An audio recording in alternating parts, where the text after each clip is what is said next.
All right, everybody, welcome to this early morning South by Southwest edition. Welcome to the EU House 2. This is kicking off our programming. We've got dozens of events throughout today, tomorrow, and Monday as well. We encourage you guys to come back, stick around. We've got a big opening reception party tonight, wine, beer, food, and so on and so forth. But to kick things off for this panel on quantum computing, it is my honor to introduce the Ambassador of France to the United States, Philippe Etienne. Monsieur Ambassador, the floor is yours. Woo woo! Thank you. Don't worry. It will not last long. This diplomatic introduction will just to say I'm very happy to be here, first time, and to take part to this great event, but also to introduce a panel discussion which is really fascinating because it's about a disruptive technology which will be essential for the future of humanity, in particular for our fight for climate, but also for every other aspect of life. So quantum computing is over, but quantum computing will disrupt the possibilities we have and will change our life. And I'm sure it will change our life for good. This is the reason why France has just adopted this year its own strategy and is focusing on many resources. And this is the reason why we consider these technologies as being essential for our sovereignty, not only national but European sovereignty. And France holds the presidency of the Council of the European Union during this semester, and we are very happy to partner with the EU delegation here in South by Southwest, but also this morning is a real European panel because we have the CEO of a very promising French quantum company, Pascal, and an Italian investor. So French, Italian means really European panel and American, of course. Thank you. Should I say more or have you happy? So may I take a seat? I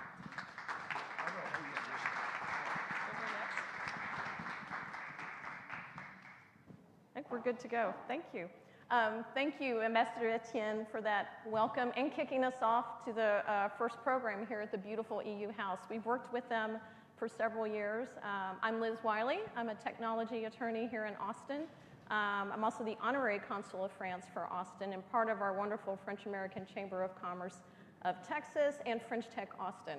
So there's a lot going on in Austin internationally with France, and so it's a pleasure to be here today. This is streaming live. I know we had about maybe 500 or 600 RSVPs, but it's also early and we're streaming, so that's a great option to have. So it's a big topic, right? I'm a non-science moderator. I was a French major. I'm a lawyer. But we're going to talk about quantum computing and climate change. Climate change is a big topic. What are we going to be talking about? What element of climate change can quantum computing help us with? Georges from Pascal, straight in from Paris yesterday, just for us to be with you here today. We'll talk about their company's particular solution being used in the very specific area of smart mobility. And smart mobility is a way to help combat climate change. But first, we maybe need a little level-setting introduction about what is quantum computing, what can I learn today about quantum computing just to help me understand the issue. There's no one better than that if you're in Austin than Worley. He's the renowned author of Quantum Computing for Babies. If you don't have it, it's a great introduction to the theme, at least to get some vocabulary right. He has a quantum computing startup here in Austin called StrangeWorks with a beautiful mission of democratizing quantum computing. We'll hear more about that. Georges Raymond from Paris, from Pascal. Pascal is the company I referred to, doing a project with France's electricity company, EDF. And no startup can survive without an investor who believes in your technology and your potential for success. So we have our representative from ENI next. ENI is Italy's electricity company. ENI has a venture arm, as many great companies do, to go out and invest in great innovation, great ideas. And that's where ENI Next comes in. They made the initial big investment into Pascal. So we'll hear about what does the EU have to offer in terms of the expertise and innovation we see. France has invested 2 billion euros in a grand quantum plan. So the EU definitely has a role to play here. But let's get started. Worley. Yes. As I said, I've been studying for hours the very many wonderful ways you have of presenting a complex topic. So for the non-science and sciencey people, I should say great engineering minds here. So computer science, optics, engineer, physicist, French major. So we'll see how this goes. Not to being the French major. But first I want to talk about basics of quantum computing insofar as you can do, because it's quantum everything. It's not just in computing. That's right. There's not just quantum computing, but quantum sensors, eventually a quantum internet. Basically, what we're seeing is in 1927 at the 5th Solvay Conference, Einstein and Schrödinger and everybody you've heard about and read about got together and came up with the concept of quantum mechanics. In the 80s, Feynman and Benioff came up with the idea of using an atomic particle as a way of calculating instead of a bit. Called a qubit. And so this is something that's been going on for quite a long time, and we're just now getting the technologies to bring this technology, this kind of new concepts into the world. So it's going to change your life. I like to think of it this way. I believe quantum computing will change computing more in the next 10 years than it's changed in the entire history of computing. But to think about how a qubit works, and to kind of give a very quick example so we can go on and talk to my friends here, I brought a coin. And so if you imagine that this white side is a heads, and this blue side is a tails. And you think about this as a bit. If the white side is up in my palm, all right, then that's a 0, or a 1 rather. If the blue side's up, it's a 0. If we take that same coin, we flip it in the air, when it's at the apex of that spin, is it a 1 or a 0? And the example is it's in a quantum possibility of everything that could be, right? So maybe it's a 1, maybe it's a 0. Think of it like a football or a soccer ball here in America. If it's pointing directly up, it's a 1, directly down, it's a 0. It can be oriented in any of those 360 degrees. And we can use these to come up with very mass calculations. The point being that if you have 4 qubits, you have 4 bits, you have 16 outcomes. But if you have 4 qubits, it can be in any one of those states at once. Instead, it can be in all of them, which allows us to take new problems that we haven't even thought of. My interest in quantum computing isn't applying this to the problems of today, but I'm thinking of it like a revolution in computing. There will be new ideas that will come out of this, new concepts in the environment, drug discovery, autonomous transportation, space exploration, material science, and that's what excites me about it. It's basically a completely new way of calculating. It's not perfect for everything. It's perfect for problems where the evaluation time soars, and there's a lot of those problems that are preventing us from curing diseases and exploring the universe. So I'm very, very excited about the technology. So what is so unique about quantum computing that allows it to address these very complicated topics? And tell us a little bit about some of the details or there's just a massive amount of data. So for example, we're going to talk about optimization or drug discovery. Yeah. What kind of things are getting analyzed? Well, think of it maybe differently. Like everybody traveled to get here, right? So think of like the traveling salesperson example, right? We all want to travel to 14 cities around the world together. We want to do the most optimized path. I do that on the laptop I have in my bag. It takes it about 2,000 seconds. I go from 14 cities to 22, a difference of only 8. That same laptop takes 2,000 to 3,000 years. Go to higher numbers, it takes longer than the time of the known universe. These are what are called intractable problems, meaning it's not that a classical computer can't solve them, it's that it would take thousands, tens of thousands, millions, tens of millions of years to do so. So what we're really unlocking here is a way to compute these very complex problems by using quantum mechanics to model a lot of these problems that are quantum mechanical one-to-one. I think that's a good reminder, it's quantum mechanics. And I love something I've heard you say that, well, there's classical computing. In this area, you hear about classical computing, which is like HPC, high performance computing, and quantum computing. Quantum computing is not going to replace classical computing. No, I mean, not anytime soon. Yeah. You know, who knows, maybe 100 years from now. I don't want to be the CEO of IBM that said there's only a need for 4 computers in the entire world. So we're gonna not go with any predictions in that area. You can beat me up on other predictions later. Well, I love what I've heard about something about humanizing quantum computing. We might have time to get to that. But I like the mention of, think about quantum is closer to the human experience than classical computing, excuse me, because it's atomic, right? It's part of what informs everyday life and our being. So I think that's a fascinating thing when you hear about something very, very deep tech like quantum computing. Actually, it's a very natural phenomenon. Yeah, I like to think of nature as the biggest computer, right? Oh, that's good. With that, let's go on to Georges. I guess you can't tell these guys know one another since they were taking a lot of selfies up here on the stage. So Worley and Georges have been on panels before. Alfonso, everyone's been talking over the past few weeks and months, so it'll be a good conversation. So Georges, Pascal, so we know a little bit about, to start embracing, what does innovation look like in the quantum computing space?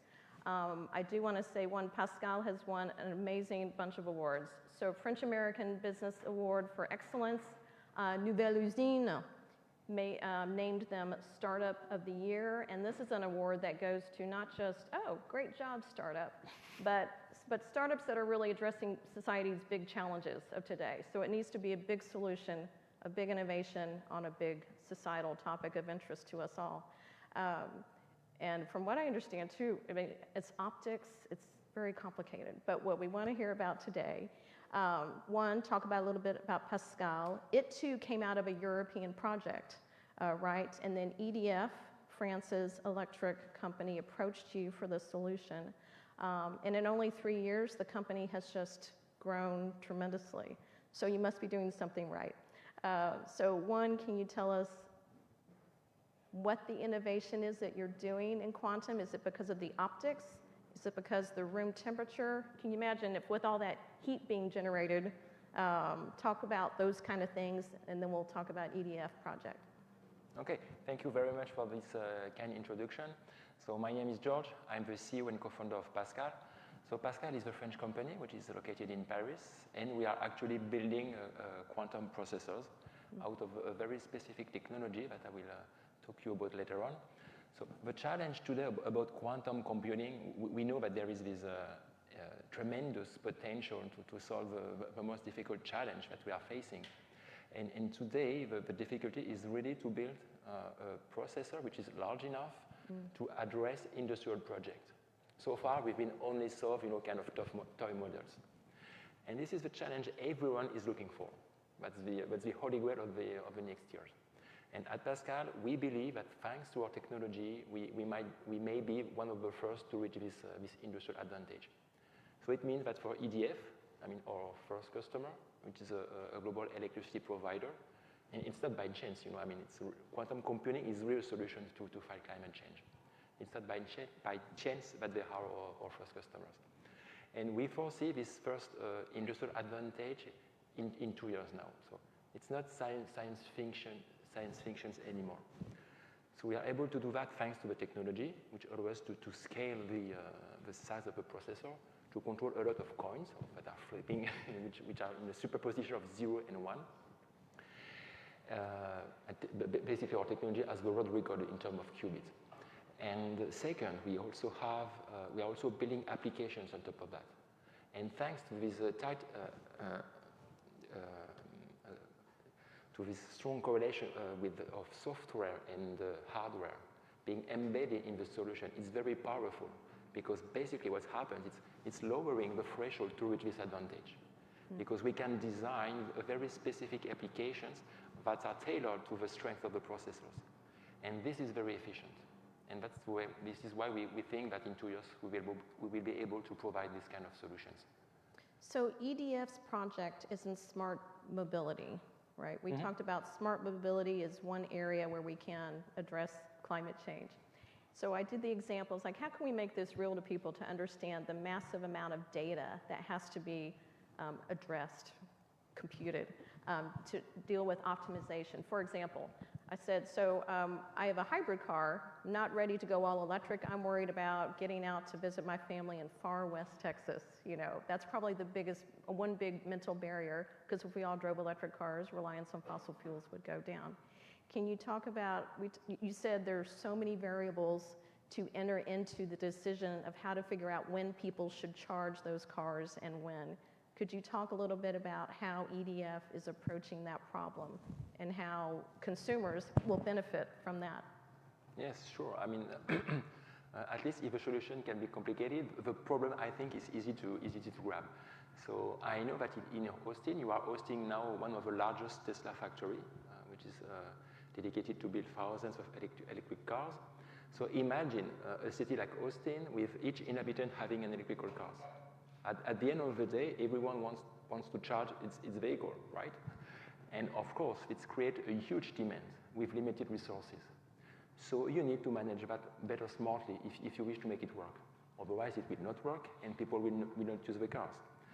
So the challenge here, basically, is to find the optimum schedule that will allow us to minimize the charge of the entire fleet of vehicles, given a limited amount of charging stations. And this is really complex because there are billions of different solutions. And if you want to find the optimal one, classically, you need to test them one by one. And thanks to quantum computing, I mean, it's a real shortcut. You can explore all this opportunity at the same time. And so this is what we are doing with EDF, and they came to us with this problem, you know, because it's a real one that they are facing in their company. And to give you a couple of numbers, just to give you the order of magnitude of the size of the problem, they are interested in a fleet of 1,000 vehicles. It's already large enough, so it's already intractable for classical solutions. 1,000 vehicles. And we are able to solve that on a quantum computer more efficiently in 2 years, thanks to 1,000 qubits. And also, they add some constraints. It's not only about finding the best schedule, there are some constraints. So there are some highest level of priority depending on the vehicles. For instance, the vehicles of the police will have a higher priority. You also need to take into consideration that a vehicle which is already charged can provide electricity to the grid. It's also part of the equations if you really want to manage your grid in the smartest way. And of course, the last constraint is a charging station can only charge a vehicle at a time. And if you put everything together, yes, it's really complex to find the most optimum solution. Well, and for a very real example for Austin, Texas, or all of Texas, we might remember something about the grid last February, and there was a lot of demand on our electricity grid, and maybe there were some power outages around that. So nothing like a concrete case of that to make us understand how important it is to manage the grid and the resources and the pulling or drawing of energy from the grid. So that's amazing. And another big variable in that space, George was telling me about, like, well, what kind of things do you have to figure out to optimize? It's like, well, for example, police cars, emergency vehicles will always have priority for charging. Like, oh, I didn't know that. That seems amazing. How can you calculate for all these variables, known, unknown, and all the data, I think in terms of maybe data sets that you're feeding as in AI solutions. But thank you. You're We're welcome. gonna go. And last but not least, if I really have to say that as a last point. I mean, quantum computing are offering the solutions to this challenge, but at the same time, they are also part of the solutions because they are very low energy intensive. And this is a different mindset from classical computing. You know, today, the digital industry is producing as much as CO2 as the entire air traffic sector. And quantum computing have a role to do with that. I mean, the computers that we are building at Pascal have the equivalent of the electric consumption of only 4 hair dryers. You can plug them in your kitchen if you wish. Well, it's definitely not the last word from you. We're definitely coming back. This is just the first round, so don't be shy. Alfonso from E&I Next, physicist by training. So I thought this was interesting. So you grow immersed in science and technology, and then you move to the venture arm. So you can imagine if you're making a big investment into this area of very deep tech, how do you make those decisions? You can hear just a little bit about how complex this is for the liberal arts persons, but it's absolutely fascinating, and it will impact everything in our lives, whether we know it or not. So one, can you tell us, introduce E&I, Yeah. E&I Next, and the kind of work you do, and then we'll get more specific into the Pascal investment. Sure. Thank you so much, Liz, for the introduction. Well, I'm Alfonso Amendola. I'm from E&I Next, the corporate venture capital arm of E&I. We are based in Boston and London, and we invest in early stage startups that are developing breakthrough technologies, such as, for example, quantum computing. And we invested also in some other very interesting climate change related topics, such as, for example, magnetic fusion.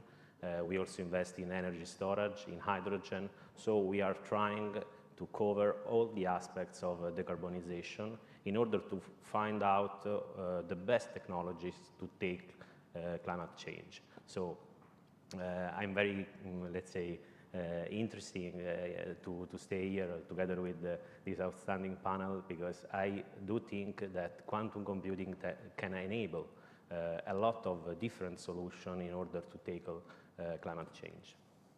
Oh, great. And how did E&I, how did Pascal come into your universe of potential investments? Working on projects in Europe, or did it happen from you being in the US? Well, for us, investing in Pascal was quite, I would say, a straightforward bet, because, I mean, you have an outstanding pool of founders, such as George.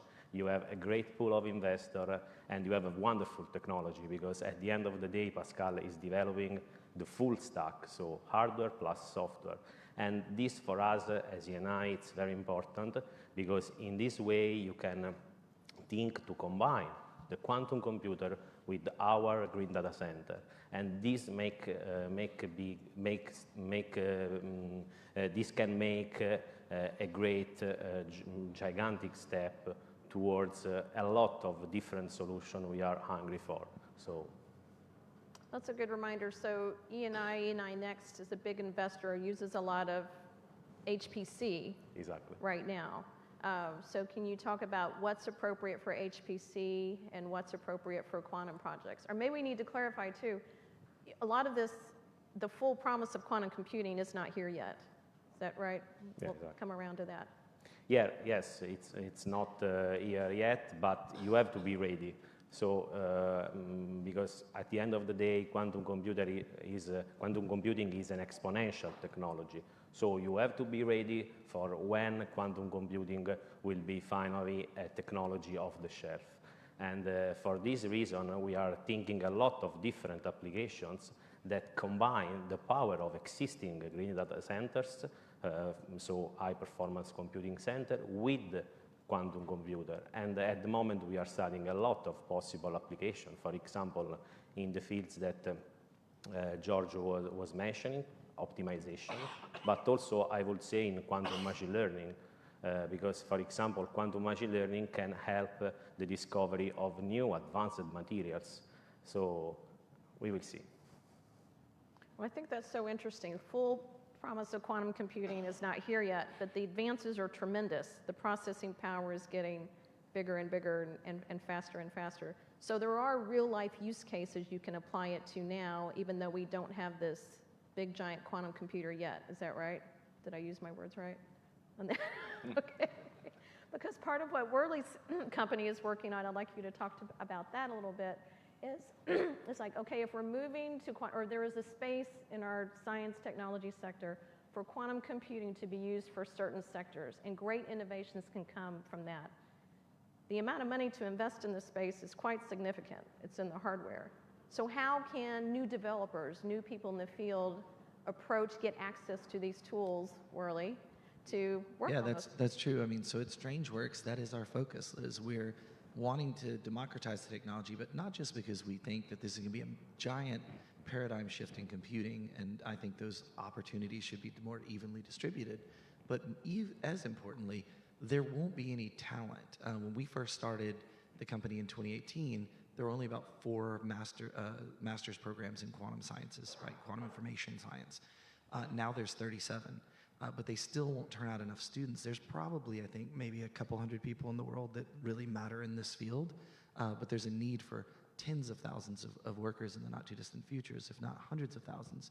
And so you have a problem where there's not enough physicists, and you're about to make the transition from advanced research to applied research. And as you make that transition, that means the technology becomes available off the shelf, as my friend here said, but where's the talent to program these computers? Where's the talent to manage the data or the subsystems or things like that? And so we are facing a talent shortage as well. So at StrangeWorks, we're trying to humanize quantum computing by basically finding new and easier ways to take, the requirements of the physicist out as much, because we need all of them focused on building these machines and advancing them, right? We don't want to just build one and stop.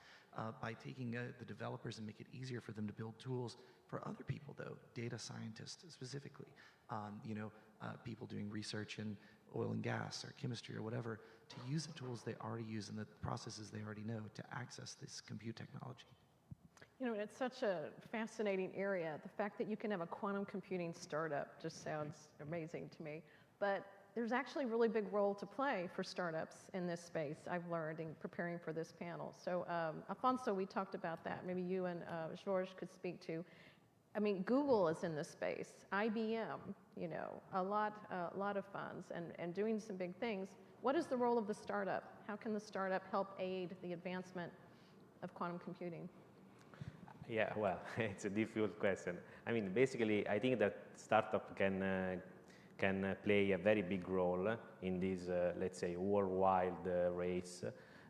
Also because they have the possibility to leverage on the experience of the university, of research centers, and to work in strict contacts with these research center. Also, I would say they have access to a lot of capital, because at the end of the day, we already saw 2 startups that went public in the quantum computing space, and hopefully we will see many more in the future. So I think that there is a great opportunity for the startups to come out with outstanding solution to tackle climate change related problems, and for sure Pascal will have a prominent role on that. Well, if there are IPOs, obviously the investor community is taking notice, but also the public. So apparently there's a lot of buy-in there that is going to be the next thing. I have lots of questions still, because part of what when studying this or preparing is like, what does a quantum computer look like? Where does the magic happen? And it's a very basic question. You're used to having a classical computer. Where does this amazing atomic thing happen? And what I learned, or let's talk about this a little bit. So it's kind of here, but you still need a computer to have some kind of interface to read what happens, right? Is that a classical computer? Okay, okay, I got that. Yeah, right. absolutely. We need a classical computer to run a quantum computer. Okay, right. But so what? In fact, you really have to see this. I see quantum computer like processors or coprocessor, a bit like GPUs. It's an accelerator. So you still need the classical means. Just to control the keyboard and the mouse, for instance. But and QPUs, quantum processing unit, would speed up some part of the computing, the most complex one, the most dedicated to quantum technologies. And so we really need the both. It's really like GPUs and QPUs. We are providing accelerators. Okay, that was a light bulb moment for me. That's great. Thank you. So what about, we heard from Morley a little about the talent pool and the need for, filling a void. We need to quickly fill up the talent pipeline. What is it like in France or in Italy? How is the talent pipeline there in terms of what do we need? Data scientists, coders, developers, everything? Lots of physicists. Everything. We are hiring. So if you're interested to work for a great French company, please feel free to contact me at the end of the panel. Yes, we need a lot of talents, and there is a fierce competition on the technological side, but also on the talents. Fortunately, in Europe, we have a very strong academic ecosystem. We are producing half of the scientific paper in the field. So it means that we have the talents, and it also means that we have the technology. But the quantum scientists are not the most difficult to find. At Pascal, I'm really struggling at finding classical developer. That may sound surprising, but in fact, they're more attractive by working for large companies, which are maybe more renewed than startups. And these people are really hard to find. I mean, it's not surprising if you think about it, though, right? So our company is kind of the opposite. We're a bunch of software developers in the quantum space. So we need to find those, 2, 3, 4 physicists, and we've got the software side, and you have the physicist side, and you have those 2, 3 software developers. It's like a Reese's Pieces moment. But we're looking at this as a real opportunity for not just startups, but just people who want to change their careers, people who want to be on kind of what is the next wave. If you're interested in artificial intelligence, for example, you're not going to have artificial intelligence without some form of quantum computing involved, in my opinion, right? What we have today isn't really AI; it's more really, really advanced automation, on a classical system. But there's a talent shortage everywhere, and what we need. I thought I could take software developers and make them quantum software developers, and people like you, they could use our tools and they could work for you. And what we found out is, much like the early days of computing, where you had to be an electrical engineer because you had to understand the flow of electricity between the gates to program a machine, today you kind of have to be a physicist to understand the fundamental physics and the quantum mechanics to program one of these machines. And so we're trying to help build the abstraction layers above that, but at the same time, there's definitely a very large disconnect. I mean, even we found it hard to find software developers who can just jump in there or want to jump in there. So I would say finding the people isn't hard. Like, we know who all the physicists are. We know who all the top software developers are between the two of us. But getting them into the field is difficult for a lot of reasons. One, it's very high risk still for a lot of people's careers. 2, it's not quite there. Our joke a couple years ago, when people would ask what Strangeworks does, we'd say, we write software for computers that don't exist yet, right? Wow. So it's a definitely, the talent is the kind of underlying issue right now in it. Companies like Pascal have done amazing technical innovations. There's so much stuff going on in the field worldwide, but there's not enough people in the field, and not enough people interested in it, not enough people willing to take the risk. And I would encourage everybody here, I will tell you, this is one of the greatest opportunities of a lifetime. This is going to be a shift larger than anybody is expecting, and it will happen in the blink of an eye. As you said, it's not going to be like classical computing where it takes, we go through the 30s and 40s and the 60s and 80s, and then, now we have an internet. It's going to go, nobody has quantum computing, and then everybody has it. And if you're not already prepared, if you're not already involved, you're definitely going to get left behind. It's funny, I remember a day, or it still is the case, to get a data scientist. I know my clients are looking for them, so hard to find. Certain AI companies in Austin, I think, have hired every single person available in that space. But how great that physicists, who was a physics major? I have lots of friends who are physics majors, but how great that some hard sciences are going to be some of the, most in high demand people for the future. But I think there's a space in quantum computing, or quantum anything, for anybody, or for the liberal arts majors. At a panel for students at UT Austin, a lot of folks in the liberal arts were asking, well, what's the value, literally, of a French major? I'm like, don't sell yourself short. There are so many interesting things. Think about all the policy connections, all of sociological issues or things to think about, the issues that are being solved or advanced by quantum computing. So would you agree there's a role for a lot of different bright minds in this space to contribute? Yeah. Good, that gives us all hope there. We could go a couple of directions. We can keep focusing on climate and renewable tech, or the quantum computing side, and what is it and what does it look like? So are there any questions out there? Does anyone want to lead the charge there? There we go. We have the microphone. There we go. Great. Thanks. It's right behind you.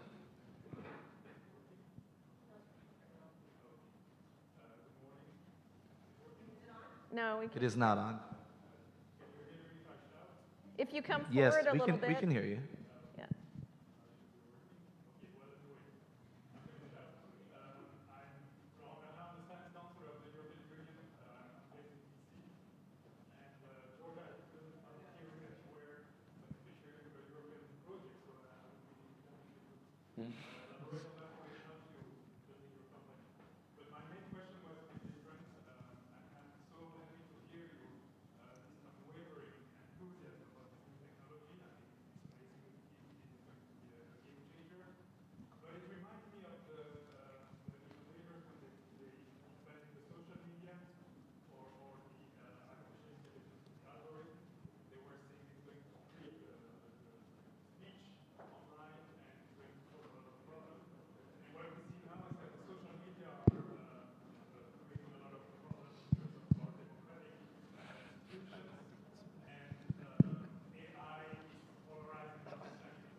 Oh, no. I stopped shouting. Wow. Yeah. Makes a difference.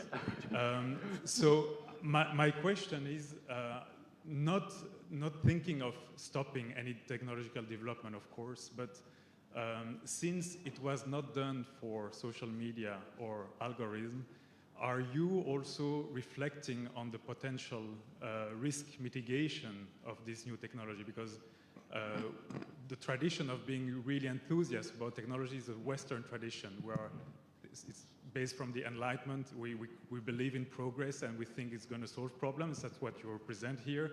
But not everyone thinks that. And we have other big power there that are quite advanced in quantum computing, and they have another idea of how to use it.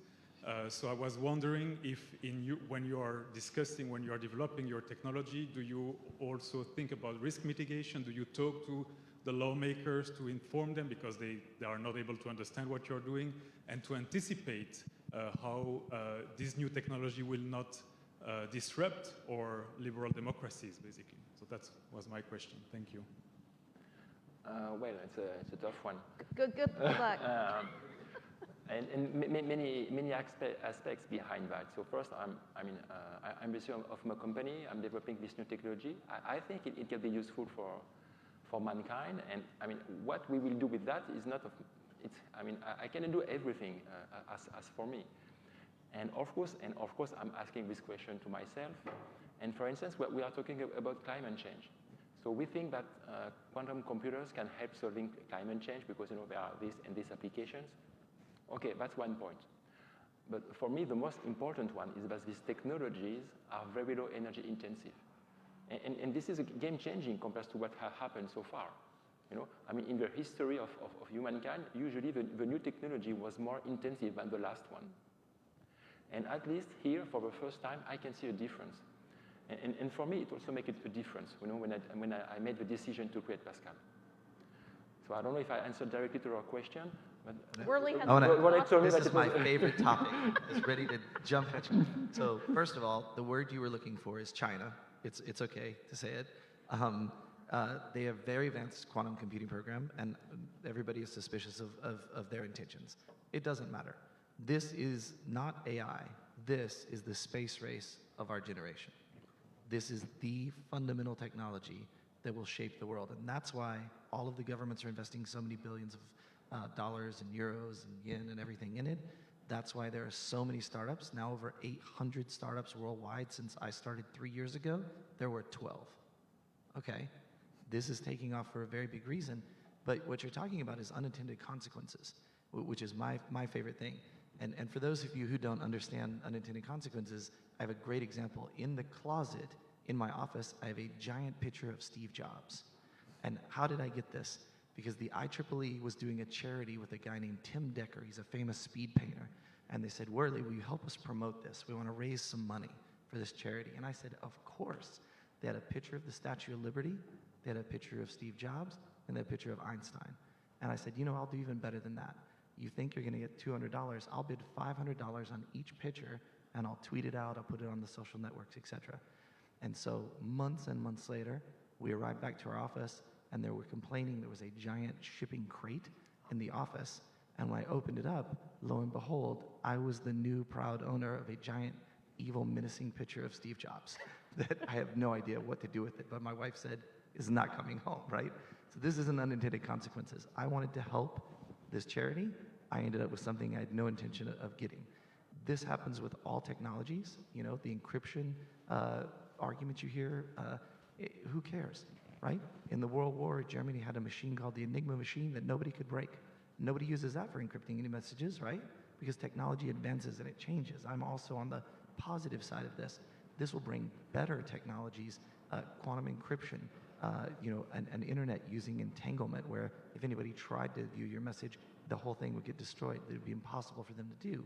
But we at Strangeworks are very focused on this, and so are several of the people in the space. There is a group run by Nick Farina that is on quantum kind of ethics and kind of unintended consequences, and a bunch of us collaborate this. We've been in these conversations, George and I, with all of these people. The community, unlike a lot of others, is very active in making sure we're looking at all sides of it. but it's very hard to do that. What he is doing is extremely, extremely difficult. I mean, it is literally the stuff of science fiction, so it's often, you don't have a lot of extra time. We have a little bit more time on the software side of the community, and there's a lot of people talking about that, what you open source, what you don't, et cetera, et cetera. But this is a very, very excellent question. Every technology is a double-edged sword, and there are people who use it for good, and there are people who use it for evil. But I would say that unlike my 30 years of my career, the quantum community is much more vigilant, and there are a lot larger numbers of them looking towards all aspects of it as the technology is being developed. That makes no guarantee, right? Well, and so I would set a broader context for that, because a lot of things people talk about with quantum computing in terms of the consequences is, what does that mean for encryption? So you heard a little bit about that right now. Okay, if you're making incredible calculations about some of the most complex problems with such a number of variables, it's hard to even imagine. What does that mean for how my computer's encrypted? How do I protect with my 6-digit passcode? What are the implications for the everyday things we rely on for everyday life to work over the internet? Because everything we do, our digital lives, are on the internet. What does it mean for that? Is it all over? It's just hacking, is rampant and everywhere? No. Well, the answer is no. For one thing, glad you said that. I was about to interrupt you and say no. But I'm just saying, that's something you hear about. It sounds scary. If it's a massive computing power and amazing things that can be done, what does that mean for everyday life? What happens to that? It's like, it's okay. Don't panic. But can you speak to that a little bit more? Look, of course the encryption is going to get broken. Yeah. That's why we have new forms of encryption right now, right? Security is a process of, we build a wall, they tear it down, you build another wall. That's a bad fundamental process, in my opinion. Will quantum computing, break encryption at some point in the future? Of course it will. That's obvious. Is that 3 years from now or 30 years from now? It's probably this decade, right? I mean, you're going to have a 1,000-qubit machine, right? You're starting to get into this area of these things that used to be unobtainable. But at the same point, we have post-quantum encryption. We have the idea of a quantum internet, where again, people couldn't see your messages. So there's just as much going on to make things more secure using this technology and in fact, there's more things than there are any real threats from this technology being taken care of. I think we should focus on that. It's a very important thing, but we also can't lose sight of why we're working on this technology. They're trying to make this electric car example, that you gave. What happens if we want to have electric cars to improve the environment? Well, you're going to have the exact problem that George described up here, right? So there's a million other things that are going to solve. So if you look at the negative unintended consequences of quantum at this moment in time, I think they're a fraction of the actual, what it's going to do in the world. And I think they're a pretty small fraction. Still very dangerous. Absolutely need to be careful of it. But I do not see that as some big apocalyptic event like many predict. That's good. After that, I'd like to go back to the role that startups have to play, because we're hearing a lot already on South by, and it's only day 2, Web3, and I won't go too much there. But a theme I'm hearing is about this great sense of excitement and collaboration and openness and sharing in that space. Everyone's all about inclusiveness, sharing information. But I've heard that too for the startups in the quantum space, and maybe that's because it's kind of new.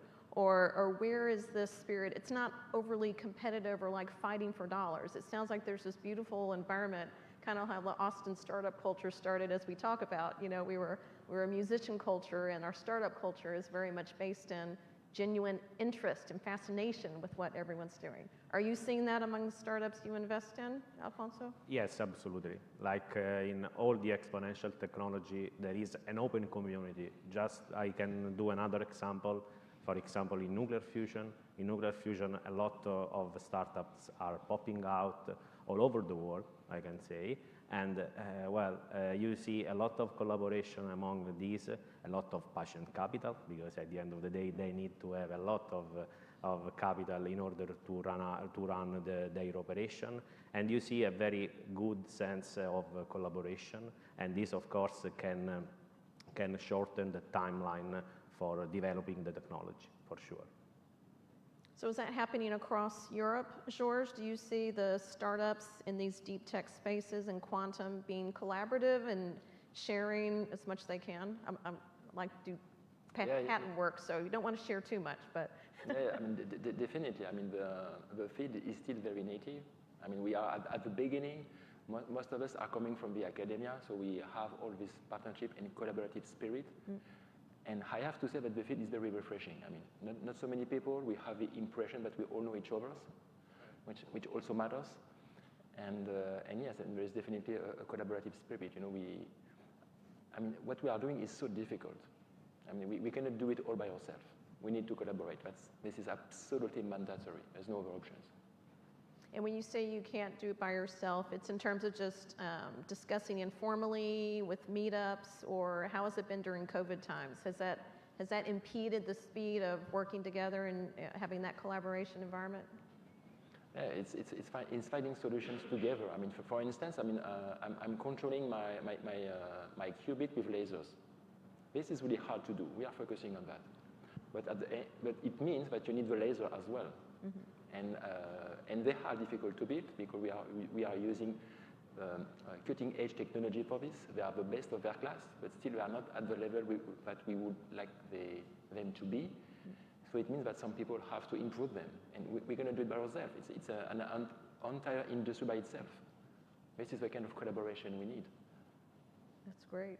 We're winding down to 8 or 9 minutes. Any more questions, or I'm going to see what these folks want to leave you with? Yes? Hello. I'll build up. I can do that. So all of these intractable problems in front of us, understand the basic concept, but which of the intractable problems do you believe are going to be the first ones that really break out at a global scale that get solved by quantum? Good question. Anybody? Go ahead, Alfonso. Yeah, I will say we are here to talk about climate change, and I think one of the biggest challenges that we have right now in our hands to solve, to fix, is capture carbon dioxide out of the atmosphere. At the moment, in order to develop material, in order to capture this carbon dioxide, you need more than 10 years from the conceptualization up to the synthesis of the material, up to the industrial scale-up and the commercialization. When? Well, through quantum computer, I am very confident that this timeline can be shortened by at least two times for sure, because of course you will need a lot of computing power in order to make computational material discovery, and in this perspective Pascal hardware for sure can, and its algorithm of quantum machine learning can be of very great help in solving this big climate change problem. Yeah, I forgot. That's another one of the TION words in climate change technologies. Yeah. Decarbonization. I learned decarbonization and optimization. That was a great question. Anyone else? Yes. Hey. Oh. Hello. The mic works now. Yes. Thank you for this panel. This is close to my heart. I work for a European company, ARM, designing classical computers. The first point I wanted to make is we're already adding post-quantum cryptography acceleration support into classical computers. So the industry is aware of that change that's coming. My question for you guys is, on the hardware side, is there a Moore's Law moment that democratizes these computers and makes them available to all of us in our phones? Or are we going to be relegated to just a few thousand qubit computers somewhere in the world that we have to program over the cloud? Well, I think I will make the same answer than we read previously before. I mean, in the 60s, the president of IBM stating that there is a market for 4 computers in the world. Yeah. So I cannot tell you. For sure, today, these machines are dedicated for B2B, for business, for corporate, that's for sure. The devices are quite big, but it's not an issue. But the first computers were also big. And anyway, we want to put them in data centers where there is plenty of room. So as of today, for sure, big machines, not for you, and not for your mobile, but for the future, who knows? Yeah, but you'll take advantage of them anyway, right? The reason Google's investing in quantum computers is because they can do more effective search and have better search results. It'll help with your text autocorrection. There'll be all these other areas that it affects your lives. The fact that you can go home and plug in your electric car and get power because the grid isn't overloaded. So it'll affect your life in a lot of ways. But there's going to be a capacity problem. I've talked about this for a while. It's not like making a silicon chip. And some of these types of computers, he's using lasers. Some people are using cryogenics. Some people are using, all these different materials, nitrogen vacancies and helium atoms, electrons, and whatever. Helium, as an example, is very hard to get right now, right? And hard to get anyway. So there's going to be some kind of materials problems that I think are going to come into this equation, as well as a scale problem. We're not quite through that going from advanced research to applied research yet, where it's like, send the electrical engineers in and let's build 1,000 of them, right? And by the way, there may not be a need for this. What these guys have said throughout the panel, and I totally agree, is it is the most awesome, significant change in computing, and we're very much still in the infancy. But is it, is it now or 100 years from now or now for 3 years now? I think it's this decade, and I think it happens very quickly. Just since we started in 2017, December, we founded our company, there was like 12 qubits, 17 qubits. Now he's talking 1,000. IBM just released 127. We could have 80. It's dangerous to think about the qubit count because each qubit, depending on how it's made, is different, right, computationally. But this is something that I think you'll get affected by very soon. And I don't know what need there would be for just everybody to have it, but that's part of our purpose, is making sure that it's distributed that way. So it's not just about the machines. They're going to be cloud hosted. They're very expensive for a while, for a long while. But I think, that this is going to come a lot faster than if you think of like the homebrew compute club and how we got to personal computing. I think that timeline is going to be compressed. So 2-3 years from now, 5 years from now, probably not. This decade, possibly so. That's great. We've got 3.5 more minutes. Hi, thank you so much for this panel. I'm a graduate student at UT Austin, getting a master's in public policy at the LBJ School. So from this perspective, I think of it from a policy and government perspective.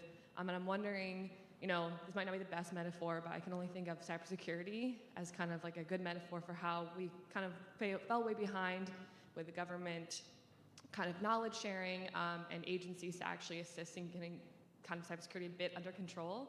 I would hesitate to say it's under control now, but as much as maybe can be right now. And I don't know much about, what the government role is in quantum computing, and how, my question is kind of, what would you like the government to kind of be doing, not necessarily intervening in startups, but any role that they could play, policy could play in ensuring we don't fall behind, kind of in the startup world, would be interesting to kind of get your perspective on. Yeah, well, here in the U.S., I'd like them to do more funding, first of all, right? We're very far behind other countries. We're catching up. I don't know what that is.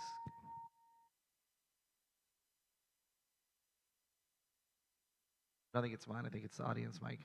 But, policy support would be great in funding and research grants and things like that to match what other countries are doing. But it's also important to temper the import-export laws, right? Already the Commerce Department has looked at putting controls on these things. Maybe it's way too early for that, and I think that's part of our fault. The industry as a general has overhyped itself, and in an effort to try to get funding, a lot of the people in the community, especially in the US, have overhyped cybersecurity. It's going to destroy everything. It's an apocalypse. And that fear, uncertainty, and doubt isn't going to shake those government dollars used. It's going to bring more regulation earlier, and I'm afraid that could stifle the innovation here in the US, and we could get left behind.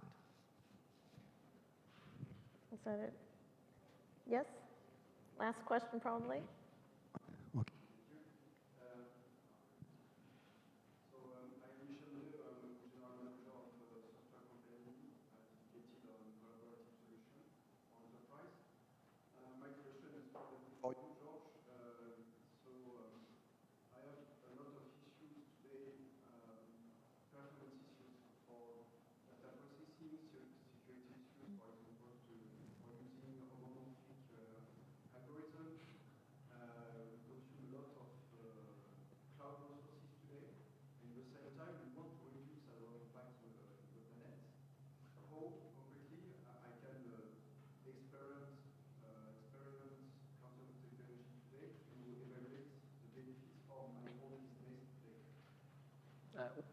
Well, you have to reach me, and you just did that. So yeah, that's a great point.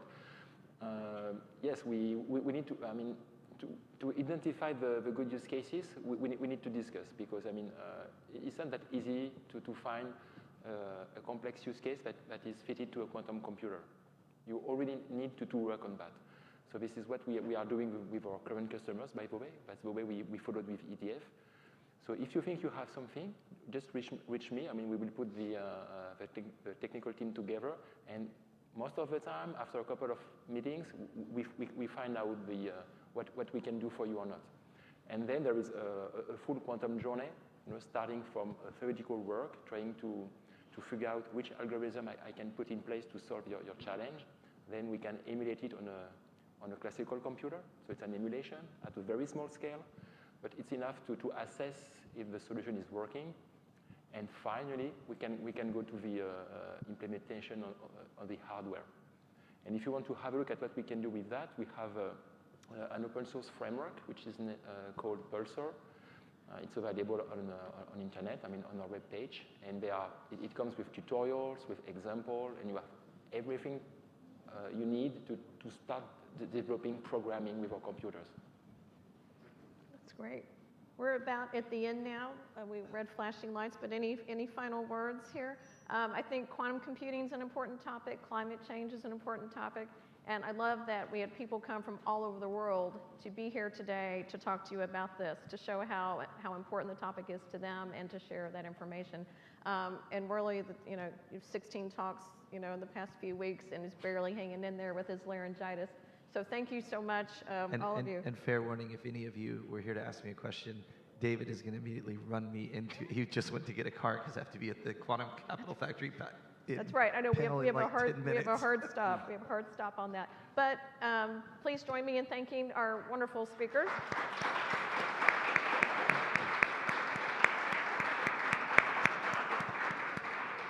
All right, and we now invite you guys to pop outside to grab like a croissant, a pastry. There's coffee and tea out there. Add a little bit to our coloring wall as well. It could do with some help.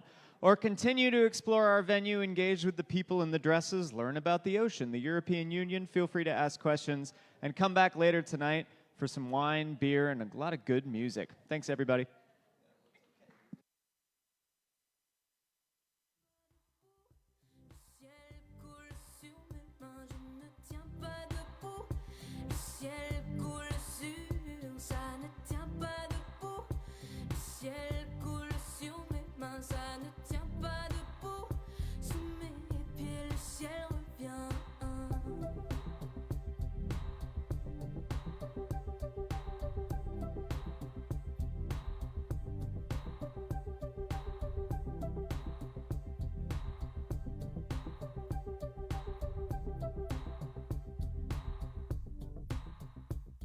Souris rouge et me parle gris.